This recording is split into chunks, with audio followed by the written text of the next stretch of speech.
and welcome back to the Schooner Pod. I'm Bobby Howard. With me today, we've got Jamison Maxwell. And look, the off season's rolling on.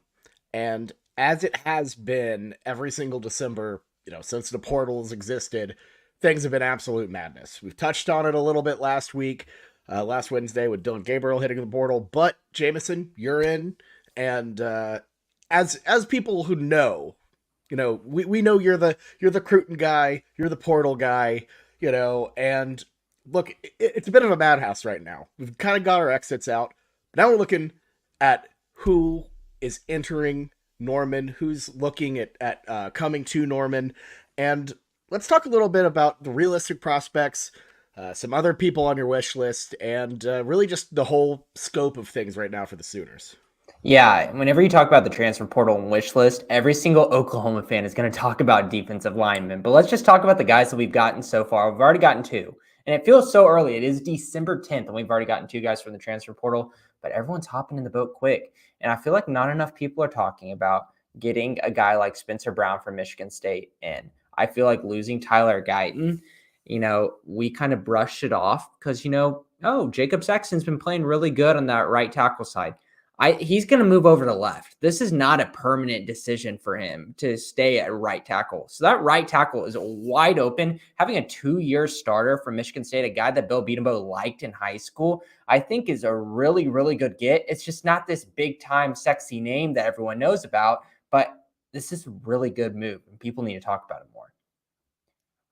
I mean, absolutely. Getting a seasoned guy who has played in really high level football, in the Big Ten.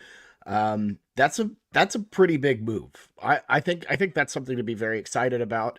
When you have that experience, it's a little bit easier to adapt to a different system because you're not just learning how to be a lineman in college. You're also you know that part already. So I think it's a great ad.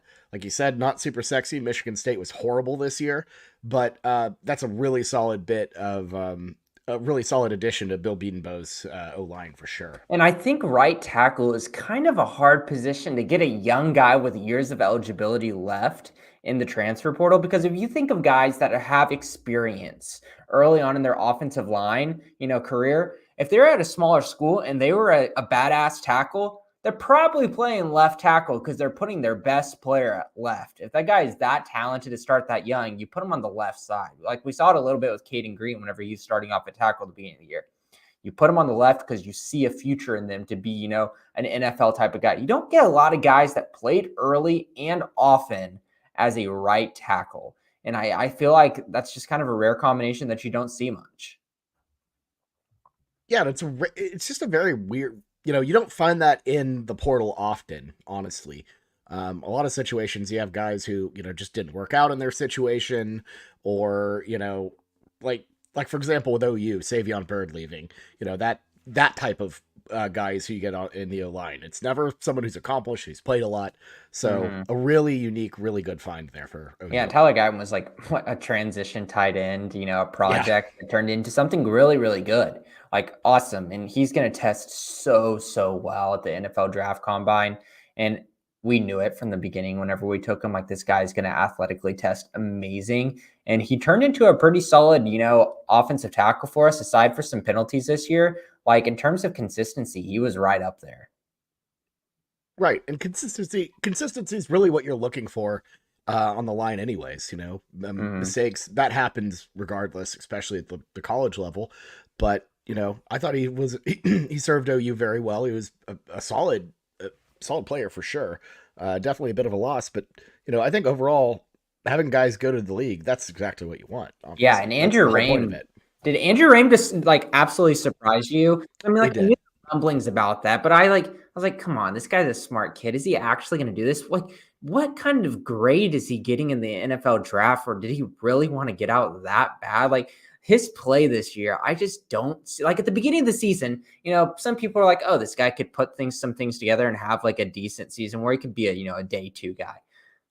I don't think he's going to be a day two guy. And I feel like the only reason it would be is just because Bill Beatenbow has such a reputation of putting guys in the league even if they didn't have a good season, some people will take chances on them. We've seen there's certain, NFL organizations that love getting Bill Beatenbow offensive linemen. Take like, the Baltimore Ravens have been like famous for it. The Cincinnati Bengals have done it. Kansas City Chiefs have done it. It's that could be in play, but it's just, I feel like it's a very weird move. I mean, it really is. His play didn't really scream, first, second round talent to me. I think you could definitely see another year really helping him, to really mature and progress and all that. But again, if guys are biting on Beanbo projects as early as they are, like you said last year, Kansas City kind of reaching for, God, I'm blanking so bad on who did the Chiefs draft again last year from OU? A lineman, Tennessee transfer, killing me. Wanye Morris. Wanye Morris, yeah, and like Wanye, Wanye Morris, like who didn't exactly have like a stellar year at OU or tenure at OU, but was like serviceable, was very solid. It essentially the market price is what the market price is. If NFL people are jumping at Bill Beatenbow products, why not? I guess, but I don't know. Yeah, Wanye hasn't done anything for Kansas City this year, and he's a third-round pick. But I mean, that just shows you how good of an offensive line they have, and they have some veterans, and he could be coming down the line with that. Of course, that's a draft and stash type of guy in a way. Yeah, and I get it. People are talking about like Andrew Raymond's been planning on doing this for a while now. This has been pre-calculated. It's just like from a practical standpoint, just looking at the situation, I'm just like, I just don't see it. Like, like he's got a good head on his shoulders. Like from what I've heard, like he tries to be a presence in the locker room. But if he was really that sick of college football, it's just like, I don't know, that I feel like if I'm an NFL scout, like I look at his tape and we're like, I really wish he would have went back for another year. I feel like that might even be a red flag. Yeah, no, I mean, absolutely. It's one of those things where you need to have the maturity to go back, work a little bit more. I would see that being a plus, but hey, if you want to go try to get your money, go for it. But I totally get it. Yeah, for sure. Trying to think. So yeah, line wise, we definitely had a little bit more surprising exits than we thought. But I don't know. Yeah, so it's looking like next season it's going to be left tackle Jacob Sexton. They really believe in what he is on that left side. Left guard, it's going to be Caden Green. Center is going to be a big, competition. Like who's going to be that guy who's going to come over and take that job? Could we go and look for a guy in the portal?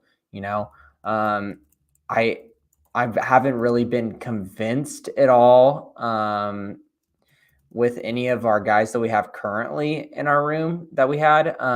So I feel like center's up for grabs. Right guard also. It's a guy like Jake Taylor going to finally take that step up. We keep hearing about all these things about, he's been really good. He's been really good, but we barely even see him. Like right guard's up for grabs with Matalier going. And, right tackle, you'd think, Spencer Brown would move into that spot. So there's a couple of question marks on the inside of that line that I'm curious to see how they pan out. Yeah, for sure. It's definitely one of those. Yeah, I feel like Beanbow's lines go in kind of cycles where, you don't have it.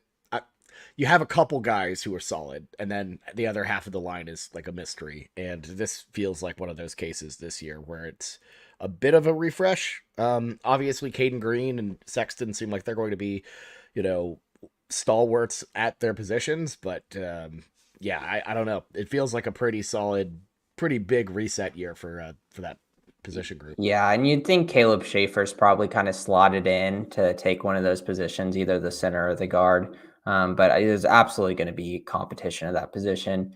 Let's move on from offensive line. Talk about the other guy we got in the portal, Bobby. Also another guy that people haven't really gotten too excited about, but just think about positions of need. And cornerback, I feel like one is not going to be talked about as much because Woody still hasn't made a decision on if he's going to come back or not. And obviously no news. The longer he waits continues to be good news for him. But also like Gentry Williams showed this year, like he was not out there as much as we needed him. And our depth at cornerback was very, very young. And it'd be nice to have guys, like Des Walker come in and Des Malone come in and be a presence. We've seen guys who come and transfer at the cornerback position in our defense recently go out and make, big time plays.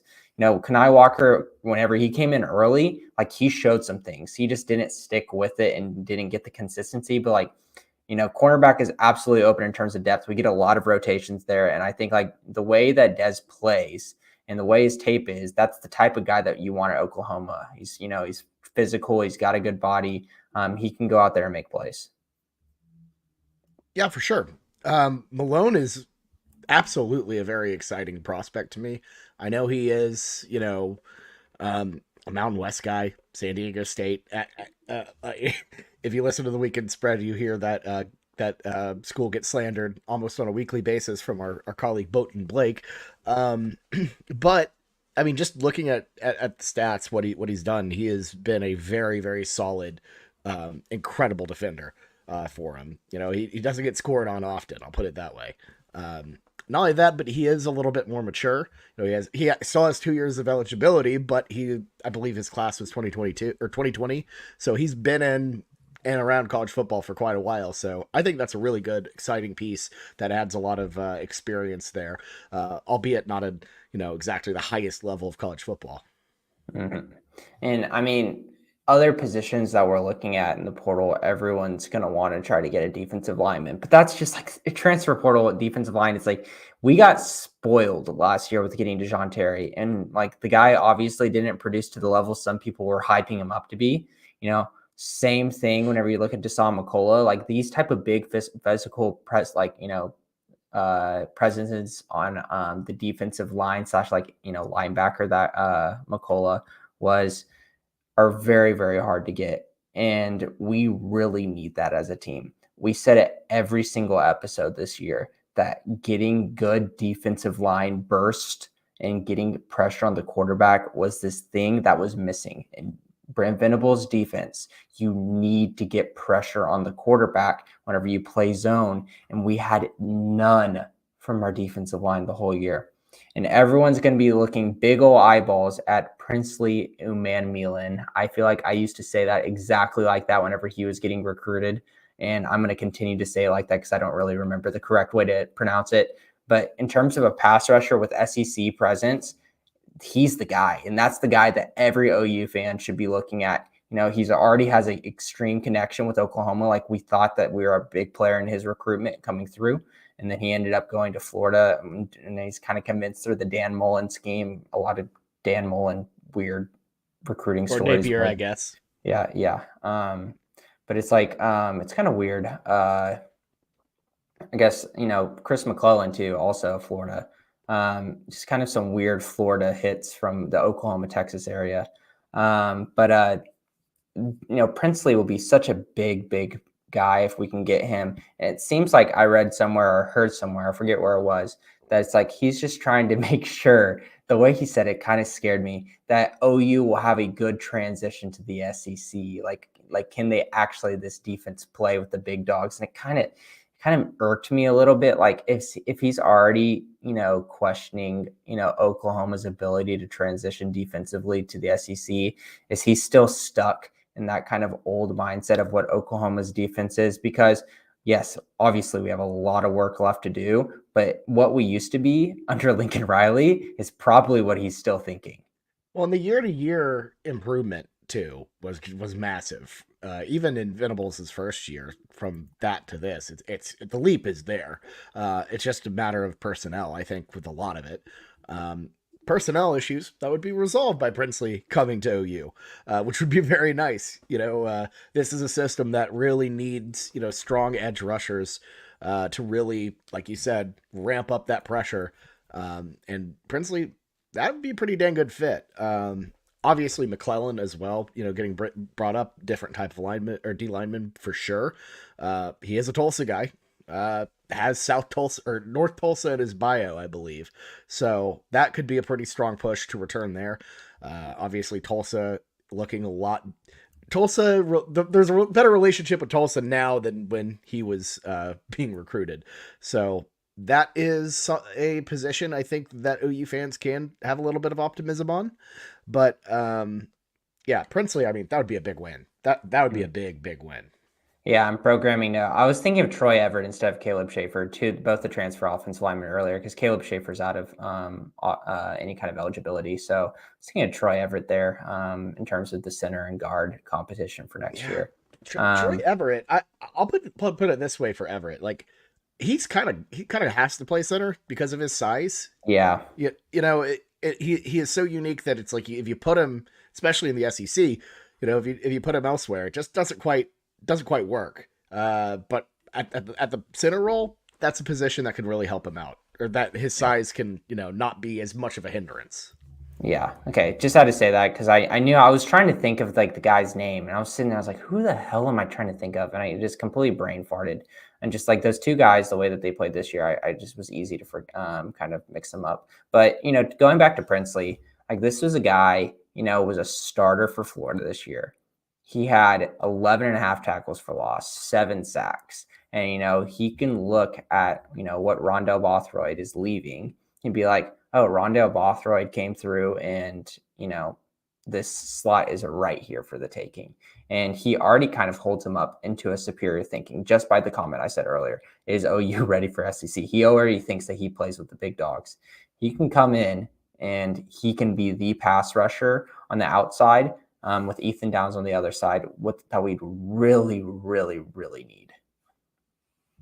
Yeah, absolutely. I mean, just would be a perfect dream fit if you can get him. And that's the biggest thing is I, I feel like these days, if you really think about it, the guys who are getting the biggest bags, who are getting the biggest attention, they're all the defensive linemen. You know, Mm. it's quarterbacks and it's D linemen. Yeah, Um, I'm curious if like, we hear these, things about what quarterbacks are getting in the portal right now in terms of NIL. Like defensive linemen, pass rushers and defensive tackles. Like I'm curious to see how much they're getting. We heard the talk about 1.5 to 2 million as like as target range for, a kind of a quarterback that's competitive in the portal. And I'm sure that there might be some deals that are a little bit higher than that. But like for a defensive lineman, I feel like they are just so important as well that like I wouldn't say they're going to be up in the, what do you think? I don't even know where to start. I Like, don't do you even know. have an idea of a number? Because every single time I think of this, Bobby, I just kind of like get confused and I'm like, no, I can't really think of a number because I just don't know what these guys are worth. I mean, it's incredibly hard to figure out what these guys are worth because, in a way, you can't just completely fix it with one of them. You have to have a full line stacked and staffed. Quarterback, you can just get one, and that's I think what makes it tricky in a way. Um, but and again, it's hard to figure out how much these guys are making because really, it's not reported or anything. It's not like declared like salaries are in the NFL or NBA, and you're just kind of guessing. You're guessing about like message board geniuses, rumors, and all that, and it's I don't know. It's weird. I would really love to see that transparency just out of curiosity what that is because I'll tell you this. I guarantee you that price has been going up year by year. Oh So, yeah, and I bet you it's bigger than what we actually think it is.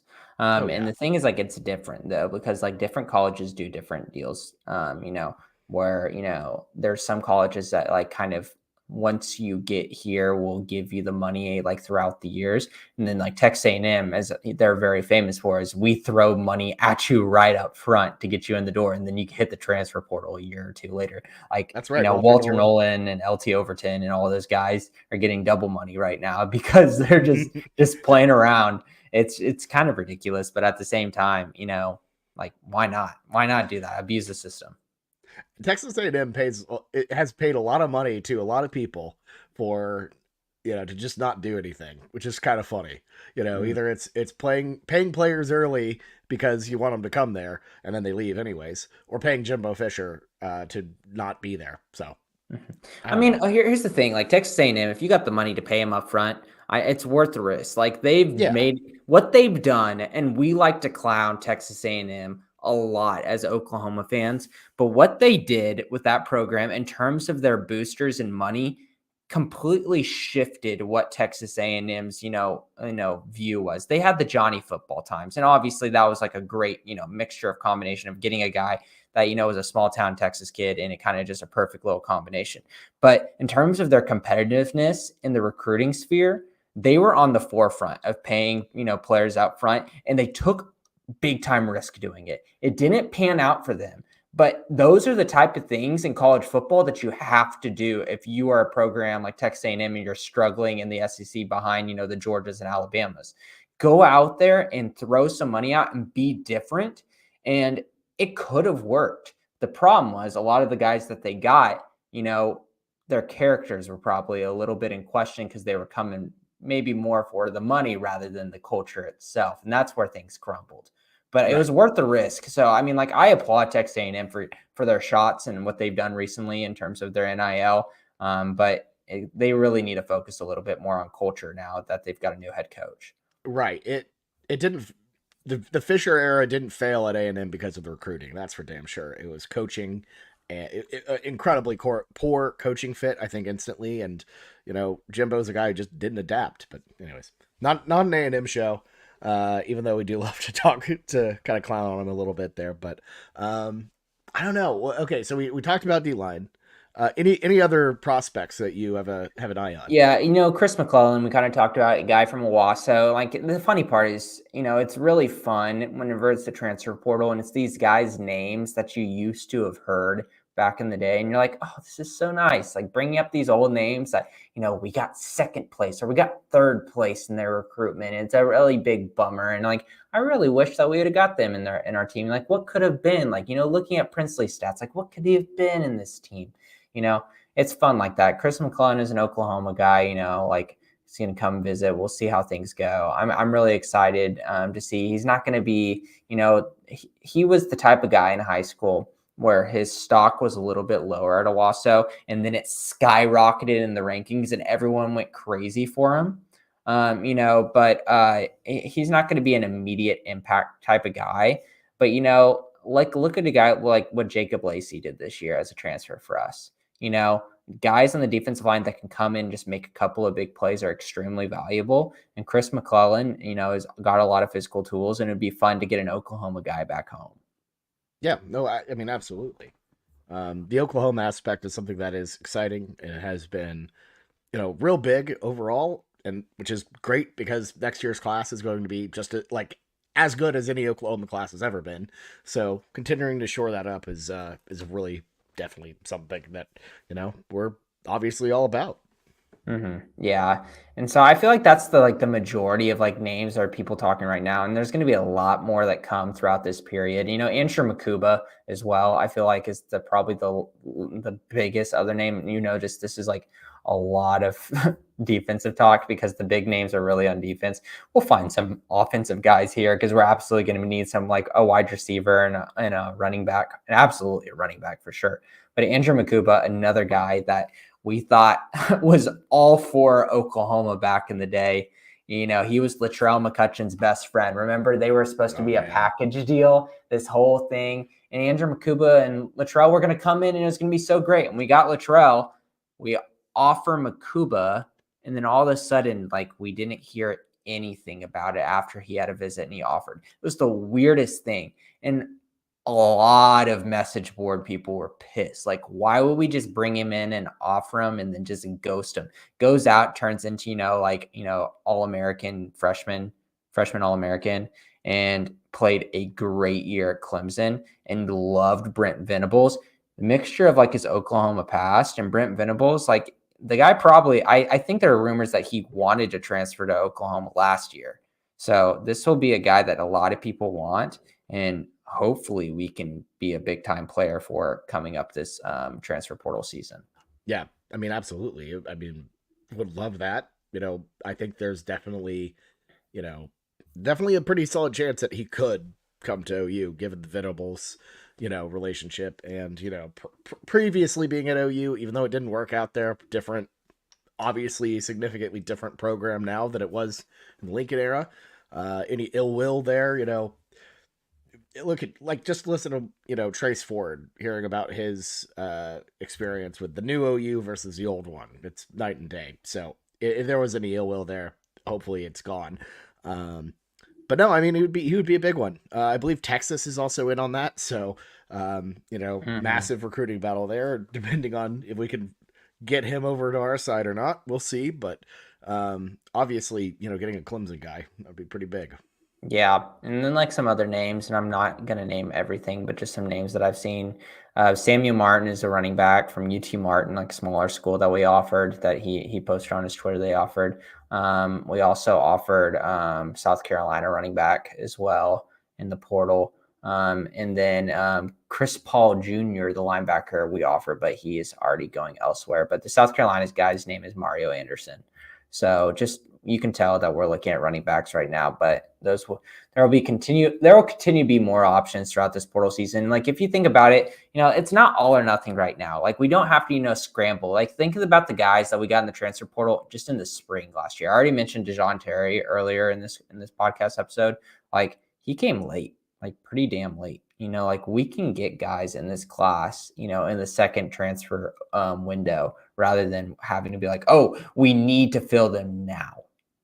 Yeah, and I mean, was Walter Rouse late or was he December? I'm trying to remember. So he was later within the system because we thought for sure he was going to go to Nebraska, and he kind of milked it all the way into like January, Is that last and second and it flip? was it Yeah, was the last second flip before that last window closed. that's right. That's Um, right. That's what I was yeah. remembering. Mhm. Yeah. So yeah, this portal stuff doesn't wrap up quick. It's going to be going quite a while, to Yeah. say the least. And Um, it makes things fun because like college football, you never want it to end, but whenever you have stuff to talk about in terms of like another edge of recruiting in terms of portal talk, that's why people love it. People always like the what ifs. You talk about, professional, football, basketball fans, people are always in the trade machines trying to figure out ways to make their team better. This is essentially the trade machine of college football. Like, where can I go out and take players from other teams to make my team better? So that's why people love it so much. And in yeah. all honesty, I will continue to say it over and over. Like, unless you're poaching people and you were like, this guy, is in the portal, like I kind of pushed him into the portal rather than he entered the portal. The majority of people that we're going to get from the portal are not going to be huge, big time difference makers. But those grad transfers and the guys that you push into the portal, yeah, they can really help you. Yeah, I mean, absolutely. That's a big time stuff.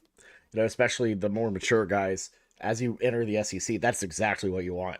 Uh, for sure. I got okay. So we've talked a lot of portal talking, but to me, there's one big position that I'm like we've talked about it all year long.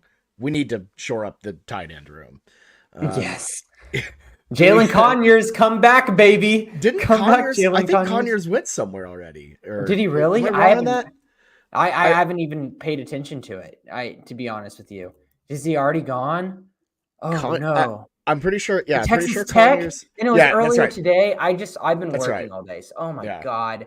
yeah, Oh, that is so lame. that's right. Yeah, that I mean, I I guess it don't love makes that. sense. I Joey mean, McClellan. honestly, it's not like, Jalen Conyers is going to change things for us, too much. But like, Yeah, it'd be fun to see some tight end guys. So, that's just the hope of like, we absolutely need someone. It is not like we can just deal with our young guys and move forward. Um, we need a tight end. So you just got to hope that someone pops in the portal that we like a little bit more. for sure. Yeah, and Conyers, that's it pretty. He obviously has a pretty deep history with OU as well, so it would have been a little bit Damn. of a weird Yeah, that one. So happened. That happened about a couple hours ago. Yeah, yeah, completely missed that. yeah, But no, it's. I'm not heartbroken about that. If we don't get Princely, I'm gonna get really sad. But losing Conyers, I'm not. yeah. There are I'm other not. fish in the sea. Yeah, exactly. Tight ends for sure. And then like we said, like running back and wide receiver, we will dip our toes in that. Like what Andrew Anthony contributed for us at the beginning of the season was absolutely big time. We got to just cross our fingers and hope that we can get a guy like that again. Of course, for sure. And plus, him coming off ACL, once again, it'll be like a new gift for us. Hopefully, he'll be one of the type of players that can, return from ACL and get closer to his 100% form rather than other people. Obviously, you can always tell that they just aren't the same anymore. But, the way that we ended this season in terms of, a kind of that gap in production on the outside wide receiver room, it's going to be nice to have him back. But also this is pending a lot on these decisions that some of our players have to make here after this bowl game, that they have not decided if they're going to stay at Oklahoma or enter the draft / leave. Like I'm talking about Jalil Farouk. Like, Bobby, what is your argument? If you're just put yourself not in Oklahoma fan shoes, put yourself in Jalil Farouk's shoes. Like, what are you thinking right now? What you should do for your future? I think there's an argument for Farouk specifically that I don't think he's draft ready, but I don't know if staying at Oklahoma is the right move because it just kind of hasn't worked out yet. So, I mean, that could be something where you dip your toe into the portal, take a look around, get a change of scenery. Just like if you think about it, Andrew Anthony himself, needed a change of scenery. He wasn't really getting much burn at Michigan, and even though Farouk is getting a lot of burn at OU, he's just not getting a lot of production. So I mean, Farouk to me feels like that middle ground of go to the portal, see if you can find a better location. Because I don't know if it's happening at OU. I just really don't. Yeah, and then the thing is, like, it makes whenever you say that, do you think it's an OU problem for him not getting enough opportunity? Because I feel like there's a lot of opportunity to be had in terms of outside wide receiver at OU. Or is it more so is just like Jalil Farouk's consistency is the issue? I think, if you're looking at Jalil Farouk trying to go find a better option elsewhere, Oklahoma is something that he already knows, and the coaching staff obviously holds very highly for him, where they put him in different packages running the ball.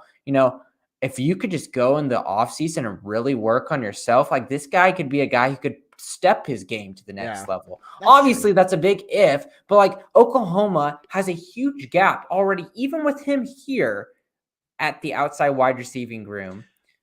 Should he leave? I don't think he should. I think that's a big time risk. Yeah, that's true. I was probably a little too extreme on that one. Because you're right. There's a lot of opportunity about to open up with Drake Stoops leaving, all of that. You can move him around a bit. So, that might have been a little bit of a spicy take on my end, but no, but I get it because a lot of people are saying that because it's like if you do the same thing over and over and it continues not to work, why would you tell him to do it again? And that's kind of what you're thinking. But the thing is, like, you've got to like hope that he adapts next year and kind of he's Emma Jones is like a new guy. Let's not forget about that. Like let's get him rolling and getting developed more. With multiple years under the same coach. For sure.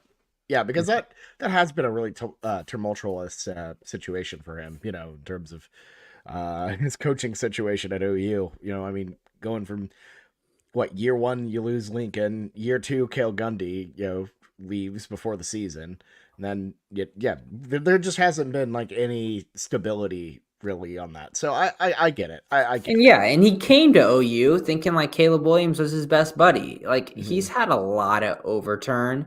Having some consistency in his life should help him, and that's why I think like he would stay. Like this is the type of guy that decided to not hit the transfer portal after the Caleb Williams news. So, consistency means something to him in terms of like his everyday, routines and stuff. Yeah, and I'm not saying I want him gone or anything. I'm just saying I think that a change of pace could be good, but it could be absolutely if there's a slot for him somewhere where he's going to have a similar role in something different and new, like it's worth a shot.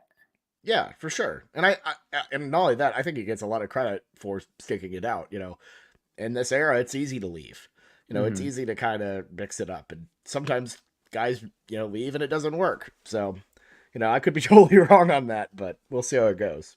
Yeah, and so we'll see what he does. And yeah, James Thrice says in the chat, like I've heard the same thing too. I know the Sooner Scoop guys have been talking about him moving into slot. I think that can work. I really do think. And I feel like at the beginning of the season we're like, oh, Gavin Freeman's just going to take that slot right away from Drake Stoops. But the way Gavin Freeman's played this year, there's no guarantee at slot next year. Yeah, no. But to be honest with you, I still would really like to see Farouk play on the outside because I believe so much in Jaquays Petaway and the things that I saw at the beginning of the season that I think that he could be something really special. And I want him to get a lot of run early on in his career because we've seen that from our guys in the slot that, play early and then they turn into something really special.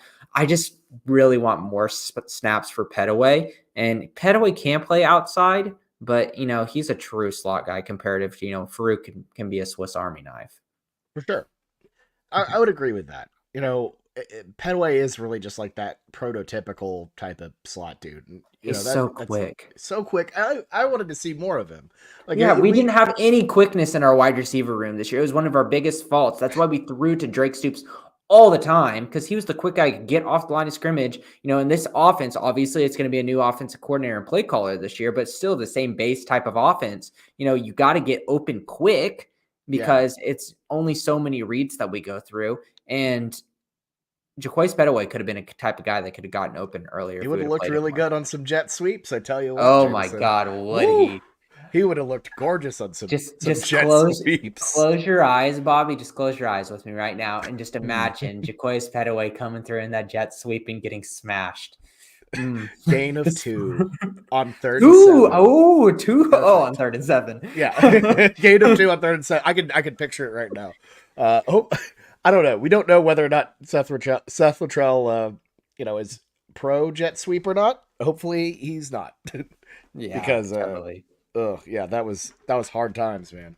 Yeah, how about Billy Bowman staying? I feel like that is so important, obviously, and we'll talk about it. And everyone wants to talk about the hypotheticals with Danny Stutzman and is he actually leaving or not?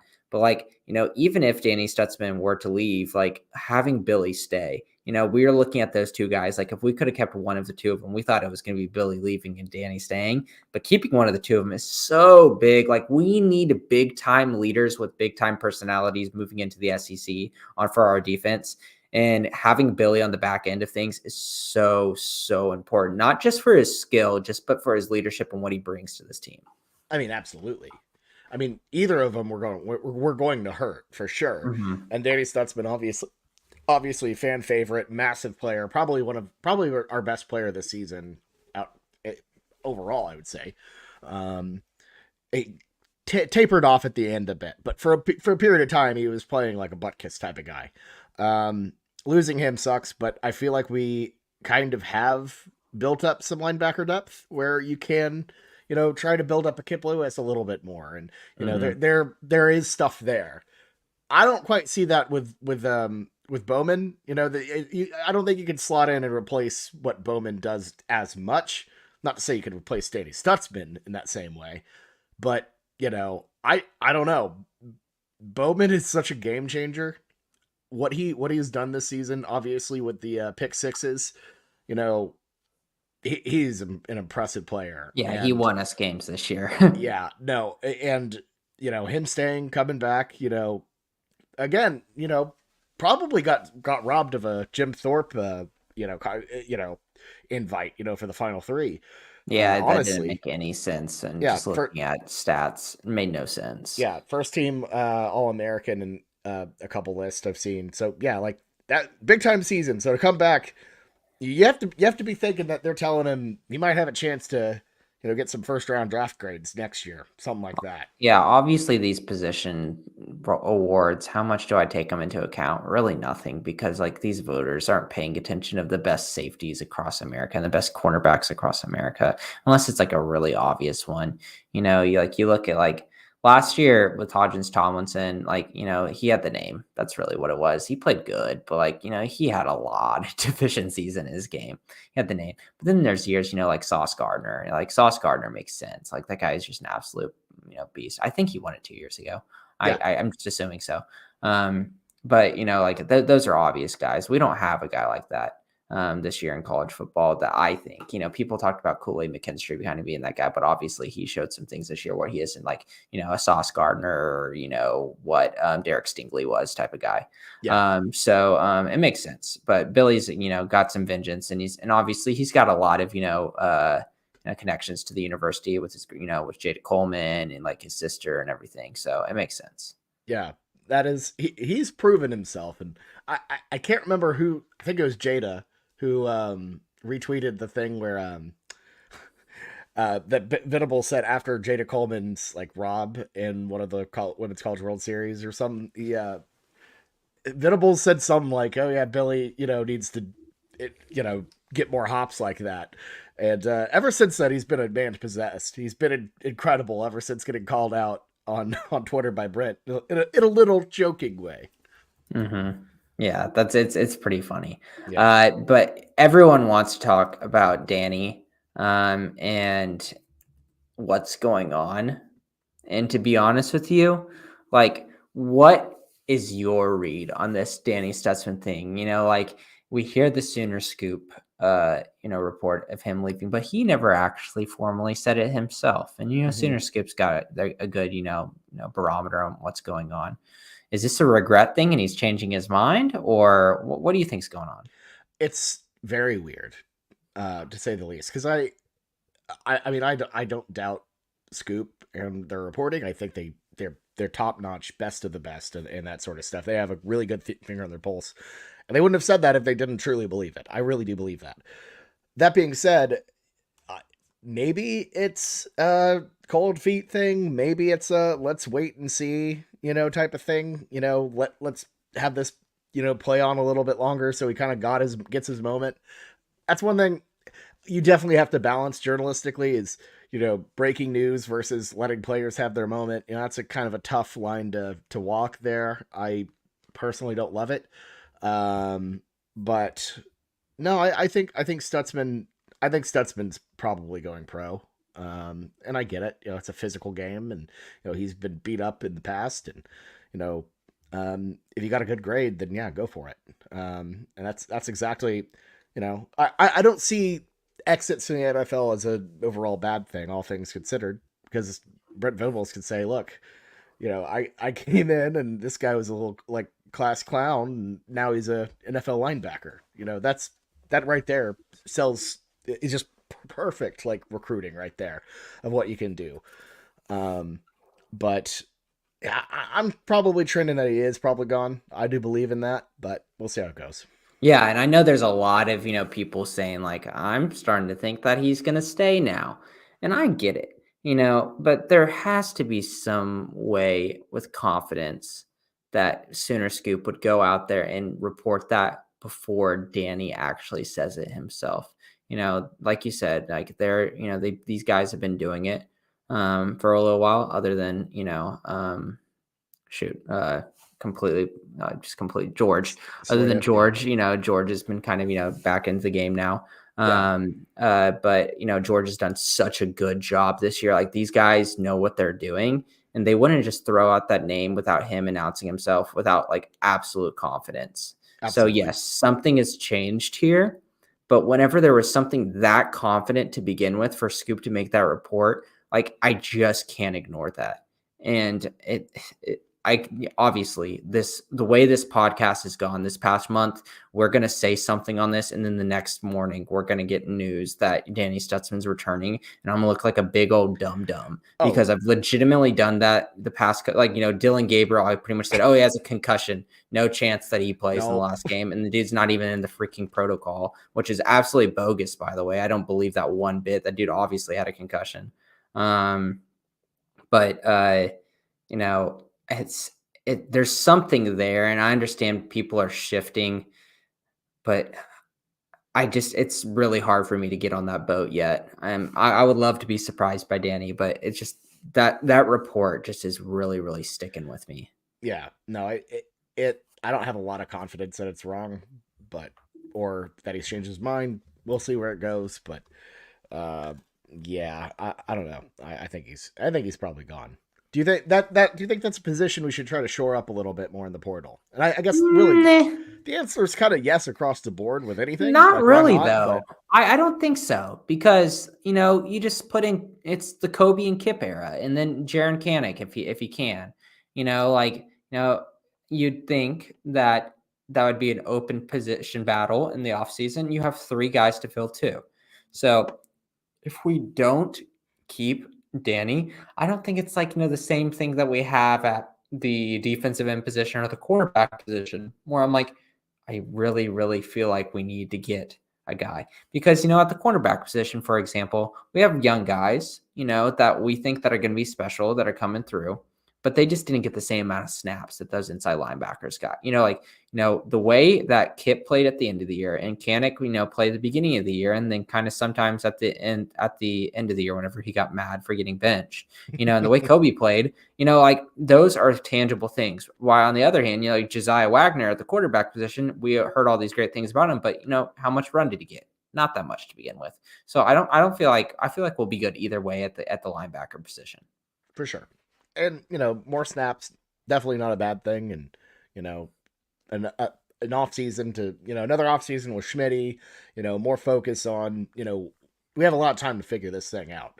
And I think honestly, linebackers, that's going to be something I'm really excited to look at in the bowl game with the Alamo Bowl, is how they play without Stutzman. Of course, offensively, how Jackson Arnold handles being the starter, being the man there. So I think but linebacker wise, I think that's going to be very exciting to watch. Yeah, totally agree with that one. I think that's really it in terms of talking about portal / possible departures. There's some other people, but that's like the big part of it. I think we can kind of round up and talk about our last thing, Bobby, and something that we're very passionate about and super excited to see about the Cotton Bowl being OU Texas's destination. Yes, Cotton Bowl, OU Texas staying in the Cotton Bowl.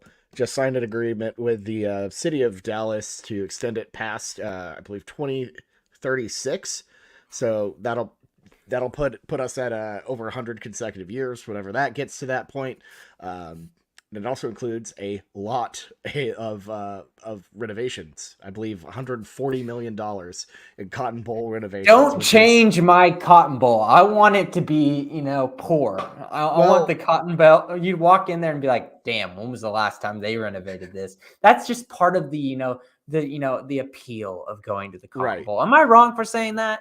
I see. I don't think you're wrong, because I'm with you. And it seems like they'll keep the spirit of the stadium, and it's not going to look totally different. It's just going to be a little bit nicer here. There's going to be escalators.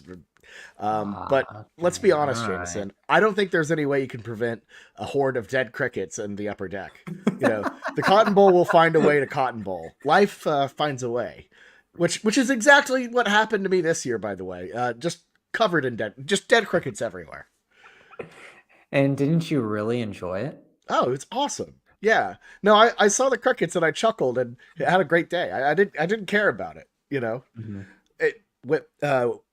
Michael in the comment said a dome, which is funny. He said, here's the thing that's funny about it. They, in the early 2000s, late 90s, they actually tried to put a dome on the Cotton Bowl and move the Cowboys there. It didn't work. But I want a bacon there. I want a bacon there like we're little, sardines on a pizza going through the oven. Like, I want to feel like that whenever I'm at the Cotton Bowl. Right. It's just like a really big, like, high-walled skillet or something. But I get not all of the fans that are thinking about going to a game of OU Texas are, sickos in their high upper 20s like we are, that can endure these type of things. Yeah. So, I totally get it. But, me and you are absolute Cotton Bowl, OU Texas State Fair kind of destination purist. And we've always kind of been nervous about this. And just to feel safe for, close to what, like 10-ish, 15-ish more years, that makes me feel good that we don't have to have that conversation of Jerry World anymore. Like, we can just kind of enjoy our time for the next 10 plus years. Exactly. We can take a break and not have to panic about it, which, look, the Jerry World one is dumb. I think that's the dumbest suggestion, or not the dumbest suggestion. That's a dumb suggestion that is horrible and would take a lot of fun out of the game. Home and home would be interesting, but you lose this specific likeness. But the dumbest of all is people saying that they should put it the Texas Motor Speedway, which makes no sense. Quit. So why? Like, if you're gonna do it, just go to Jerry World. Yeah, it's either the or. Sit like 1,000 yards away from it doesn't work. It didn't even work for Bristol when Tennessee and Virginia Tech played, because even though you were like it worked in the sense that you're surrounded and it looked like a stadium. but also you're a billion miles away and couldn't see anything. So it's just How dumb. about we Just play football in football stadiums? exactly. What a Stop, concept. stop, stop trying to play football in Yankee Stadium. Stop trying to play, basketball in NRG Well, Stadium. okay. Like No. Okay, I will live and die on the Iowa Northwestern game at Wrigley that had less points than several Cubs games. That was great. It looked like a disaster. Yeah, it's silly. I am okay with football in a baseball stadium, but not like it's whatever. It's fun and quirky, but you know, yeah, I don't know.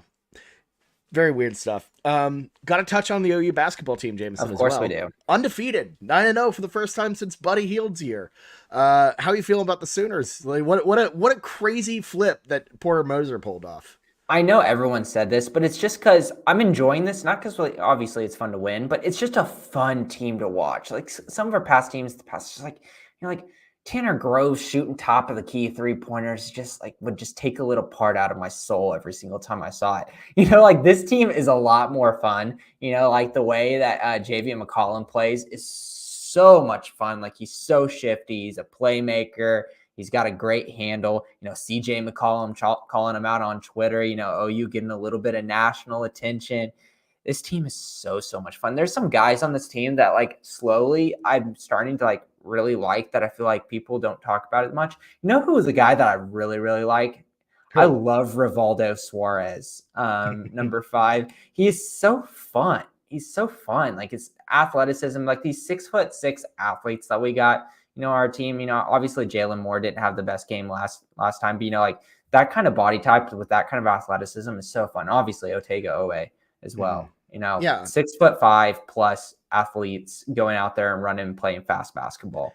and it's such a night and day difference from the previous two Moser teams, which were like we got a bunch of juke or a bunch of mid major guys, and they're just kind of slow and unathletic, but they have fundamentals and grit, and it just didn't work. So to see Moser completely flip it on his head and go full athlete, exciting, great basketball that you really want to watch. I mean, look, get down to the Lloyd Noble Center and watch this team play. They're fun. Full athlete other than John Hughley, big boy John Hughley, but we love John John Hughley. I love John Hughley, man. Like the pit transfer, Yes. he is Big awesome. old boy lumbering down the court. He is a large lad. I love it. When was the last time we had someone like him? It's great. Tiny Galleon. Tiny. Oh no, yeah, okay. He is Tiny Galligan revived. I love it. I love it. That's funny. Yeah, and like he was like bombing threes in that USC game, I think, right? Like not like really his game, but still was something that was big time for us.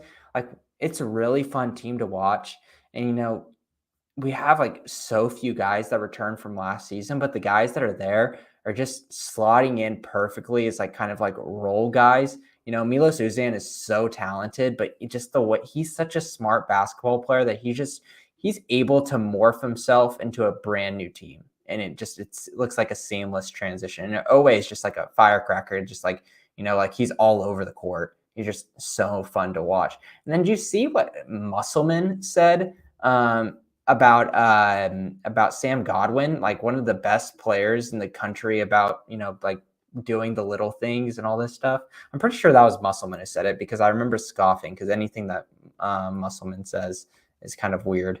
But he's a weird dude, man. That him getting ejected, I believe that's the second time he got ejected against OU in 3 games, which is like, how does that happen? Yeah. So he said, hold on, let's make sure I've got this quote. Keep talking. I'm going to find this quote because I want to make sure I'm not crazy. He also scoffed at OU going to the SEC and be like, "Oh, good luck." I'm like, dude, we played the Big 12. Like, there's no situation that is worse than the one that we were currently in than that. Yeah. So here's what he said. He said one of the best in college basketball at going vertical. So that's a really, really weird thing to like look at, all of college basketball players and how they can go vertical up in the air. Okay. He's one of the best players at not needing the ball in his hands to affect the game. Like that is quite the superlatives for a Godwin, a guy that, was just like he'd come in last season and be like, oh, he played a couple good minutes, but he obviously had some deficiencies in his game. like I don't Tight know how race. much I can take because Musselman's such a angry little elf that I just don't I just don't know what I can take from him. But still, that's quite the praise, and people are really starting to look at this basketball team. Yeah, it's hard to take him seriously, but I mean, look, big test coming up soon against North Carolina, in Charlotte. So massive, Yeah, massive stuff coming up for the Sooners. And then obviously conference play. We're about to find out how real this team is, just as we always do. But I'm ready to be hurt again. I am ready to yeah. be hurt again. Yeah, Armando Bacot's going to give us a lot of trouble. If Sam Godwin can go up and be one of the best vertical players in college basketball, hopefully we've got a chance with him. But, like Armando Bacot is so good, and he's just going to stat pad versus us. And RJ Davis also for North Carolina, the guard who played so great the past couple of years. Like he is also just like a beast of a player. We're going to have a tough match with UNC, and especially being kind of in their side of the country. It's going to be really fun to watch. Basically in their backyard, yeah. Mhm. I gotta say, Baycott is kind of reaching the Perry Ellis like level of longevity. Well, the He's thing is, like, whenever these guys in college basketball have legitimacy early on in their career, but they can't go pro because they're a big man, we continue to throw this Perry Ellis name because they're just not good enough to go to the pros. Like, we see this so much with his play because he's not going to do anything in the NBA. His play isn't good enough. There's no chance, right. but if he can stay and get NIL money, why not? It's like, I mean, it's kind of a similar thing. I don't want to compare him to Dylan Gabriel, but it's like the same conversation. Like Dylan Gabriel's a great college quarterback, but draft grades. Do you even think that he's getting draft grades in the day 3? Like he'd be like a 6th round, 5th round guy possibly, and that's not something he wants. Right. And when you're a big in college basketball too, it's like you have to so many guys get stuck in that kind of tweener size where like they can't play, you know, for like power forward or small forward in the NBA, but you can play Baycot's center and 6'11". He's a yeah, good size. He's just that's too true. slow on his feet is the problem. Like it's just a traditional big man that can't play defense. They're gonna pick him apart on the defensive end. They're gonna bring him out, and whoever's guarding him is gonna expose him. It's as simple as that. That's fair. Yeah. Wow, I didn't realize he was 6'11". Zach Edey, Damn. same thing. Same story with Zach Edey. Right. Yeah. Yeah. Okay, speaking of Gabriel, by the way, are you surprised no, you're not surprised. That's a dumb question. Going to Oregon makes so No, much sense. Like, no, we talked about it. what a great fit. Yeah, Mhm. yeah, Yeah, and like, yeah. the people are talking about Mississippi State. I was like, that would be a sad move for him. Good for Blake Shapen. I mean, I just, Blake Shapen at Mississippi State makes too much sense. Like that. That yeah, is like, oh, okay, there you yeah, go. and it's gonna. I haven't really liked Blake Shapen these past couple No, years, but we'll see what happens there. But yeah, Dylan Gabriel, Oregon. It just is so nice because I want him to be happy, and it kind of I'm sure he's disappointed in that he can't go to the NFL because obviously you can tell that's his aspiration and his grade it just isn't worth it financially and just for his future to go. And you feel for him, but going to Oregon, whenever he looked up to Marcus Mariota as a kid, at least gives him that extra kind of excitement and fun to this season to where it's like, I left OU and he had such a great relationship with everyone here. And like, it became like a little nice stint of his career. But I feel like Oregon isn't just like something that he has to do. I feel like he actually is really, really excited about the move to Oregon to play more college football. right. I mean, that's a fun move. That's a really good move. It's exciting. Obviously, the Mariota thing. But also, schedule wise, people have talked about it. Game 1 is week 0 in Hawaii, Oh yeah, so he'll perfect. he'll get to play at home on island, which is gonna be that'll be fun. Mhm. That's gonna be a nice little week 0 treat. Yeah. Between that and Florida State Scrappy Dogs in Dublin, which is why is that a thing?